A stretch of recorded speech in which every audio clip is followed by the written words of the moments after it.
ನಮಸ್ಕಾರ ಸ್ನೇಹಿತರೆ, ನಮ್ಮದು ಶ್ರೀ ಸಪ್ತಗಿರಿ ಮನೆ ಒಂದು ಚಾನೆಲ್ ಇದೆ. ಅದರ ಮುಖಾಂತರ ಅನೇಕ ರೀತಿಯ ಎಪಿಸೋಡನ್ನು ಕೊಡ್ತಾಯಿದ್ದೀವಿ. ಸ್ನೇಹಿತರೆ, ದೈವ ವೃಕ್ಷಗಳು ಅಂತಾರೆ. ಇಸ್ತ್ರಿಲೆ,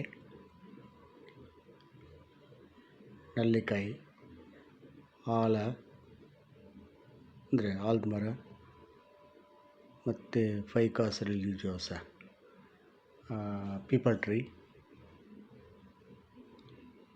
ಅರಳಿ ಮರ, ಇನ್ನೂ ಅನೇಕ ಮರಗಳನ್ನು ದೈವವೃಕ್ಷಗಳು ಅಂತಾರೆ. ಈ ದೈವವೃಕ್ಷಗಳಲ್ಲಿ ಇದೊಂದು ಬೆಟ್ಟನಲ್ಲಿಕಾಯಿ, ಆಮ್ಲ ಅಂತಾರೆ. ಇದನ್ನು ನಮಗೆ ಭೂಮಿಗೆ ಬಂದ ಅದೃಷ್ಟ ಹಣ್ಣುಗಳು. ಇದು ಅಮೃತವನ್ನು ನೀಡುತ್ತೆ. ಈ ಅಮೃತವನ್ನು ತಯಾರು ಮಾಡಿಕೊಂಡು ನಾವು ಸೇವನೆ ಮಾಡೋದ್ರಿಂದ ಅನೇಕ ಕಾಯಿಲೆಗಳು ಹೋಗ್ತವೆ. ಬೆಟ್ಟನಲ್ಲಿಕಾಯಿ ಅಂತಾರೆ. ಈ ಬೆಟ್ಟನಲ್ಲಿಕಾಯಿನ ಅದು ವರ್ಷಕ್ಕೆ 1 ರಿಂದ 2 ಸತಿ ಸಿಗುತ್ತೆ.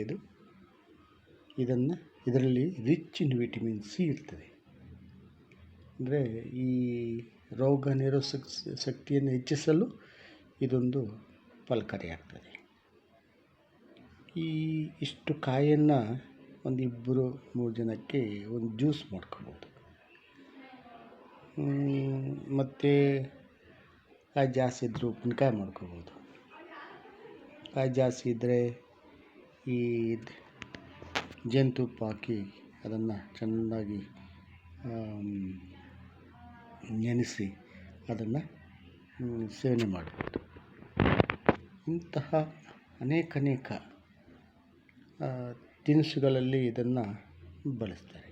ಮತ್ತು ಕ್ಯಾಂಡಿ ಅಂದರೆ ಶುಗರ್, ಇದು ಯಾವುದು ಕಲ್ಲು ಸಕ್ಕರೆಯಿಂದ ಕ್ಯಾಂಡಿ ಥರ ಮಾಡ್ತಾರೆ ಅದು. ಮತ್ತು ಇದನ್ನೇ ಸಣ್ಣ ಪೀಸ್ ಮಾಡಿ ಅದಕ್ಕೆ ಉಪ್ಪು ಖಾರ ಅನೇಕ ಹಾಕಿ ಮಸಾಲೆ ಹಾಕಿ ಕೊಡ್ತಾರೆ. ಯಾವುದೋ ಮುಖಾಂತರ ಇದನ್ನು ಸೇವನೆ ಮಾಡೋದ್ರಿಂದ ನಮಗೆ ಅಷ್ಟು ಒಳ್ಳೆಯದಾಗ್ತದೆ. ತ್ರಿಫಲದಲ್ಲೂ ಇದು ಒಂದು ಮುಖ್ಯವಾದ ಪಾತ್ರವನ್ನು ನಿರ್ವಹಿಸ್ತದೆ. ಇದಿಲ್ಲ ಅಂದರೆ ತ್ರಿಫಲ ಆಗಲ್ಲ. ಬೆಟ್ಟನಲ್ಲಿಕಾಯಿ, ತಾನೆಕಾಯಿ ಮತ್ತು ನಲ್ಲಿಕಾಯಿ ಇವೆಲ್ಲ ಸೇರಿ 3 ಸೇರಿ ತ್ರಿಫಲ ಅಂತಾರೆ.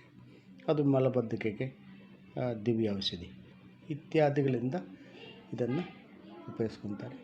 ಮುಂದಿನ ಎಪಿಸೋಡಲ್ಲಿ ಯಾವ ಥರ ಉಪಯೋಗಿಸ್ಕೊಂಡ್ರೆ ಏನು ಕೊಳ್ಳಿ ಅಂತ ತಿಳಿಸ್ಕೊಳ್ಳಾಗುತ್ತೆ. ಇದನ್ನು ನೋಡಿ ಲೈಕ್ ಮಾಡಿ, ಶೇರ್ ಮಾಡಿ, ಸಬ್ಸ್ಕ್ರೈಬ್ ಮಾಡಿ, ಎಲ್ರಿಗೂ ಮುಟ್ಟಲಿ.